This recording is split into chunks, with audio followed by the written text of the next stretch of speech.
Hi, guys. Last chapter of otherwise known as Sheila the Great. Chapter 16. Next week, we are going home. Our summer in Tarrytown is practically over. In some ways, I am glad, such as I won't have to listen for the headless horseman anymore. But in other ways, I'm sorry. I will really miss Mouse. She's promised to tell Bobby Egrin that I never touched any of his models. But just in case he doesn't believe her and decides to get me, Mouse will say I've gone to Australia and will never come back. I'll visit you in the city, Mouse said, and next summer maybe you'll come back to Tarrytown. But next summer we're going to Disneyland, I told her. You're really going? She asked. Well, we're thinking about it. At least I am. Then I'll think about it too, Mouse said, and maybe we can all go together. Now that's a really good idea, I said. Me and Mouse would love to be around when Libby says goodbye to Hank Crane. She is the star of his new movie. It's all about a girl who sees everything upside down. Libby had to learn to stand on her head to get the feel of the part. She says someday Hank will be very famous, and we will all be able to say we knew him when. Mouse and I don't believe her. Mom got the idea of having a farewell to Tarrytown party. She told us about it after supper tonight. Daddy said, "That sounds like fun." "Can I invite Mouse?" I asked. "Of course," Mom said. "We'll have the whole Ellis family." Then Libby asked, "Can I invite Hank and Marion Markham?" Mom said, "Sure, and let's have Marty too." "And the Van Arden twins?" I asked. "And maybe Hank can bring a friend for Marianne," Libby said. By that time, Daddy and Mom were laughing and making up a party list. The next few days, we were all busy planning our farewell to Tarrytown. Daddy said he would do the cooking on the outside grill, and Mom said we'd set up tables and chairs in the backyard. At the last minute, I remembered about Betsy Ellis and how she gets hives from dogs. But Daddy said she'd be all right as long as she didn't get near Jennifer. The day of our party started out cloudy, and Mom was very disappointed. I thought if it rained, we could get up a good game of indoor hide and seek. But by noon, the sun came out, and Mom cheered up.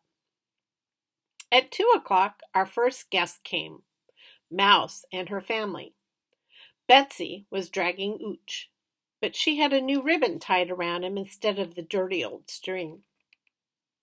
Right after that, everyone started to arrive at once. The Van Arden twins, Marianne Markham, Hank, and his friend Bucky Parker, who brought a bat, a ball, and a fielder's mitt with him. Marty came last, and for a minute I didn't recognize him. It was the first time I saw him in clothes instead of a bathing suit. We spent the afternoon eating hamburgers, hot dogs, barbecued chicken, and a bunch of stuff to go with it. Everyone took turns at the grill so Daddy didn't have to cook the whole time.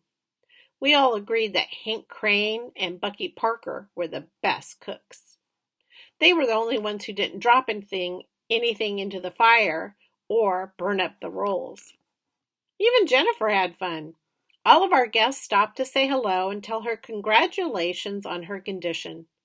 Toward the middle of the afternoon, she curled up in the shade and went to sleep. At 6:00, Mom brought out the watermelons. Me, Mouse, and the twins took our plates and went off by ourselves.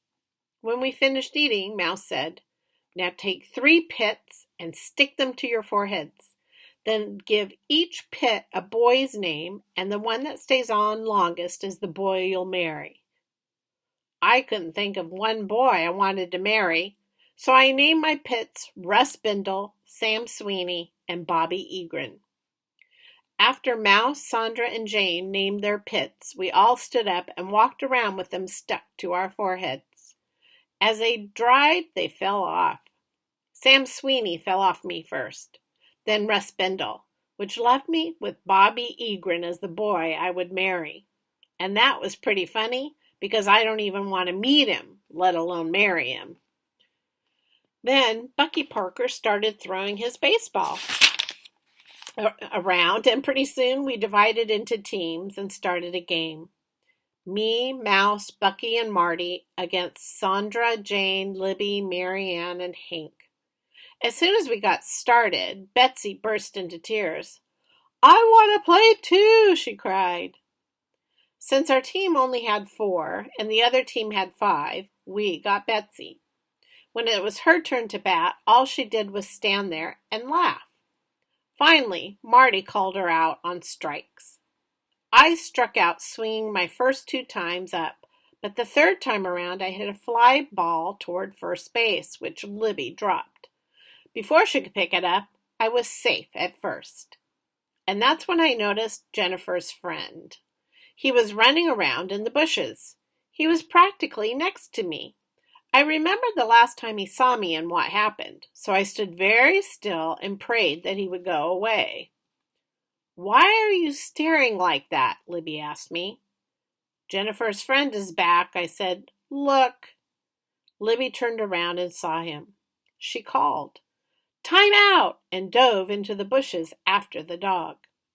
Then a man came into our yard calling, "Mumford! Mumford! Here, boy!" When Jennifer's friend heard that, he ran out of the bushes and barked like crazy. Jennifer must have recognized his bark because she woke up and got so excited she wrapped herself around the tree. So Daddy had to unchain her, and when he did, she took off and ran for her friend. Mrs. Ellis hollered, "Betsy, get into the house. Hurry, or you'll get your hives." The man kept saying, "I'm terribly sorry. Really I am. I had no idea you were having a party, and I don't know why he ran off like that."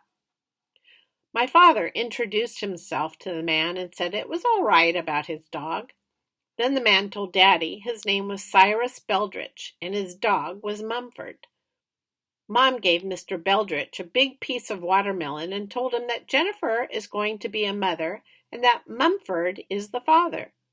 Mr. Beldritch sat down saying, "Imagine that."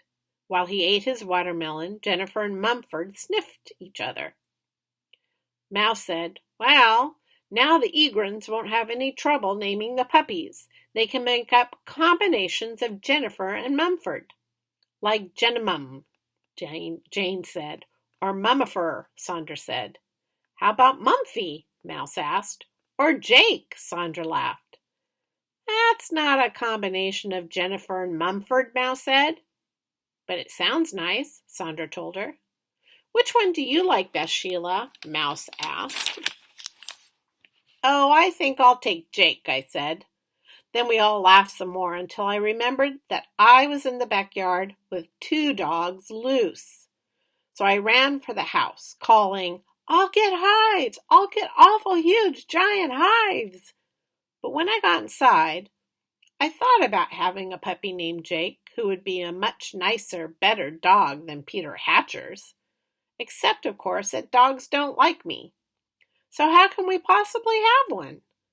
Even if he is small and soft and his name is Jake, it's out of the question. But suppose Libby gets her own way.